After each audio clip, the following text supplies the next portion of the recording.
রাধে রাধে বন্ধুরা, জয় শ্রীকৃষ্ণ। আশা করব সবাই খুব ভালো আছো, সুস্থ আছো। রাধাকৃষ্ণ সেবার আরও একটা নতুন ভিডিওতে সকলকে অনেক স্বাগত। তো আগের ভিডিওতে তোমরা দেখেছো যে শ্রীকৃষ্ণের জন্য পাজামা বানিয়েছিলাম, আর সেটা কিভাবে বানিয়েছি তা তো আমি শেয়ার করেছি।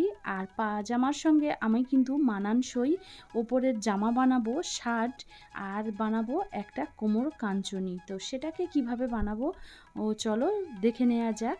তো দেখো, আমি শার্টটা বানানোর জন্য একদম একই রকমের কাপড় নিয়েছি, যেটা দৈর্ঘ্য রয়েছে এখানে 16 ইঞ্চি থেকে 16.5 ইঞ্চির থেকেও একটু বেশি, প্রায় 17 ইঞ্চি, আর চওড়াই রয়েছে 10.5 ইঞ্চি। তো এই কাপড়টাকে আমি ফোল্ড করে নেব। তো ফোল্ড করতে গেলে আমি এভাবে একটা ফোল্ড করলাম, আর এবারে আমি এটাকে আর একবার ফোল্ড করব। আর অবশ্যই ফোল্ড করার সময় কিন্তু খুব একটু মনোযোগী হতে হবে, কারণ কোনোভাবে যদি ফোল্ডের কাপড়টা একটু সরে যায় তাহলে কিন্তু কাটার সময় মাপটা এদিক ওদিক হয়ে যাবে, আর তখন ভালো লাগবে না। তো দেখো, এখানে কাপড়টাকে ফোল্ড করে নেওয়ার পরে আমি ঠিক মার্কিং করছি। তো হয়তো দেখো, আমি এখানে 8 ইঞ্চি একটা রেখে বাকি অংশটা কেটে দেবো। তো মার্কিংটা হয়তো ক্যামেরাতে সেভাবে ক্লিয়ার আসছে না, বাট এটা 8 ইঞ্চি রেখেছি, আর এটাকে আমি আগে কেটে নেব। তো বন্ধুরা, এটা অ্যাকচুয়ালি একটা রিকোয়েস্টেড ভিডিও, কারণ আমি যখন আমার শ্রীকৃষ্ণকে পোশাকগুলো ধারণ করাই, তোমাদের ভিতরে কিন্তু প্রচুর দর্শক বন্ধুরা রয়েছে যারা কিন্তু জিজ্ঞেস করো পোশাকগুলো কোথা থেকে কেনা হয়। তো আজ পর্যন্ত একটাও পোশাক কিন্তু কিনে পরানো হয়নি।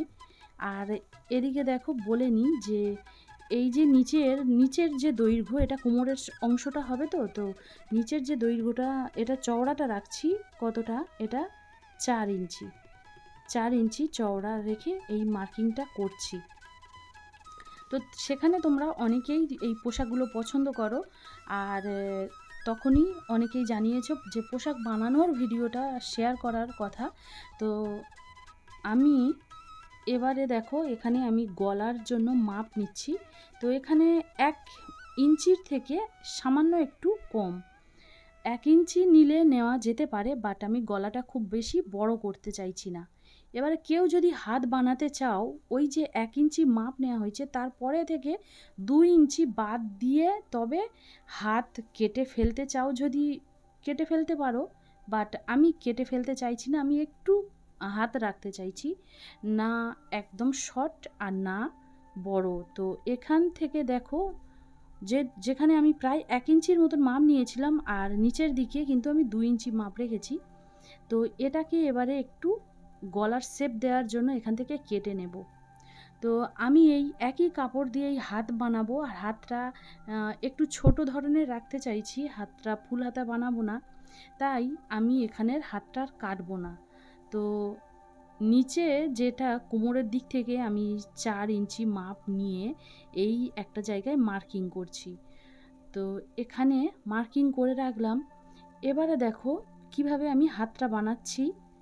হাত কাপড়ের এক্সট্রা কাপড় না জুড়েও আমি ছোট্ট যে হাত বানানোর সেটা কিভাবে বানাচ্ছি, এখান থেকে 4 ইঞ্চি মাপ নেওয়ার থেকে ওখান থেকে একটা রাউন্ড শেপ বানিয়ে নিই, আর শেপ বানিয়ে এবারে এই এক্সট্রাটা কেটে ফেলবো। তো এই কর্নারটা, এটা একটু সাইডভাবে আমি কাটা শুরু করব। তো এইভাবে আমি মার্কিং করে নিই, আর এইভাবে আমি কেটে নিই। এবারে দেখবে যে তোমরা এটা একটা হাতের শেপ দেখতে পাবে। এক্ষেত্রে কি হয়, হাতটা আমি এক্সট্রা কাপড় দিয়ে ফুল হাতা না বানিয়েও আমি ছোট ছোট শ্রীকৃষ্ণের হাত বানিয়ে ফেলেছি। তো এখানে দেখো প্রায় 3 ইঞ্চি মাপ রয়েছে। তো সেলাই করতে গিয়ে কিন্তু আমার আবার অনেকটা জোড়া হয়ে যাবে, তাই আমি মাপটা 3 ইঞ্চি রেখেছি। তো দেখছো, এটা ফুল একটা জামার শেপে চলে এসেছে।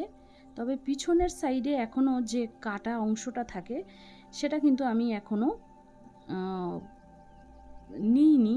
তো কোমর কাঞ্চনির জন্য আমি এখানে কাপড়টা কেটে নিচ্ছি, যেটা 8 ইঞ্চি চওড়া, আর লম্বায় রয়েছে 19 ইঞ্চি। তো আর এই কাটা অংশটা আমি কোমরপটি হিসেবেই ব্যবহার করব। আর এটাতে আমি কিন্তু কমপ্লিট নিচে কাপড় রেখেই কাজ করব, সুতির কাপড় রেখেই সম্পূর্ণ কাজটা করব। তো এখানে দেখো যে শার্টের জন্য যে জামাটা, যে কাপড়টা কেটেছিলাম, সেটা আমি নিচে সাদা কাপড় দিয়েছি, আর দিয়ে এবারে এই সাইডগুলো আমি সেলাই করে নেব। দেখো আমি সেলাইটা করেও নিয়েছি। এবারে যে পিছনের যে অংশ, কাটা অংশটা হবে, এখান থেকে আমি সেলাই করার পরে এখান থেকে এই অংশটা কাটবো। এবার সেলাই করে নিয়ে কাটলে এর সুবিধাটা কি হয়, কাপড়টা এলোমেলো হয় না, কাপড়টা ঠিকঠাক থাকে। কারণ পিঠের এই ছোট ছোট অংশগুলো সেলাই যখন করব, কাপড় সরে যাওয়ার কোনো চান্স থাকবে না। তো দেখো গলার এই চারপাশটা আমি কিন্তু এবার সেলাই করে নেব। সেলাইটা করে ফিরে এসেছি। দেখো যে কাটা অংশ পিছনের, ওটা যাবে পিছনের অংশ, আর হাত 4-5টা সেলাই হয়ে গেছে। কেবলমাত্র একটা সাইড আমি এই সেলাই বাকি রেখেছিলাম, কারণ এখান থেকে আমি কাপড়টাকে আবার সোজা করব। তো এইভাবে যদি তোমরা স্টেপ বাই স্টেপ কাজটাকে ফলো করো, তাহলে আমার বিশ্বাস যে তোমরা অনায়াসে বাড়িতেই নিজেরা নিজেদের রাধাকৃষ্ণের জন্য পোশাক বানিয়ে দিতে পারবে। তো এইভাবে আমি এবারে দেখো যে সাইডের সেলাইগুলো, হাত বা কোমর এগুলো সেলাই করে নিয়েছি, কিন্তু সাইডটাও সেলাই করে নিয়েছিলাম। সাইডটা সেলাই করার জন্য একটা সুবিধা হলো যে এই যে কাটা কাপড়ের সরু সুতোগুলো, ওগুলো কিন্তু কোনোভাবে আর বাইরে বেরিয়ে আসবে না। তো দেখো এটা সোজা করা হয়ে গেছে। চাইলে এর উপরে প্রেস করে দিয়ে তারপরে এইভাবে তোমরা সেলাই করতে পারো, কিংবা তোমরা এই সাইডগুলো সেলাই করে নিয়ে চাপ সেলাই ওপর থেকে করে নিয়ে তারপরে আবার সেলাই করতে পারো। তো দেখছো মাঝেরটা গলা, আর এটা ইস্ত্রি যদি করে নেওয়া হতো তাহলে এটা কিন্তু ফিনিশিংটা আরও সুন্দর দেখতে লাগতো।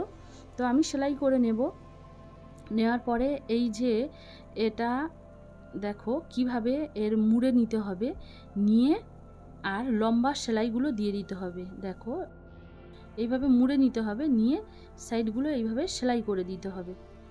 খুব সাবধানের সঙ্গে কাজটা করতে হবে, তো সাইডগুলো তখন লক হয়ে যাবে।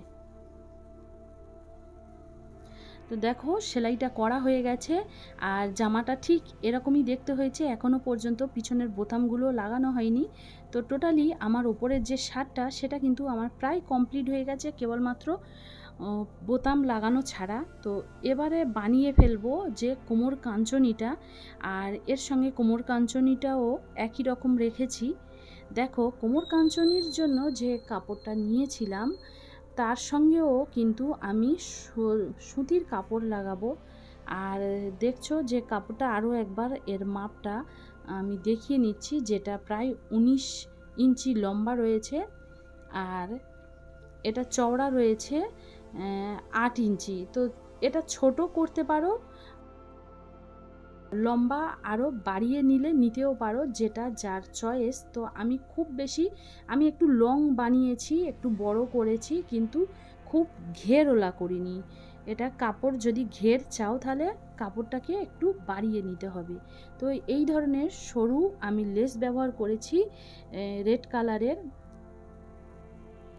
তো দেখো আমি যে কোমর কাঞ্চনি বানাবো, তার জন্য এই লেসটা লাগিয়ে নিয়েছি, আর একদম সামনের অংশটাতেও আমি লেসটা লাগিয়ে নিয়েছি।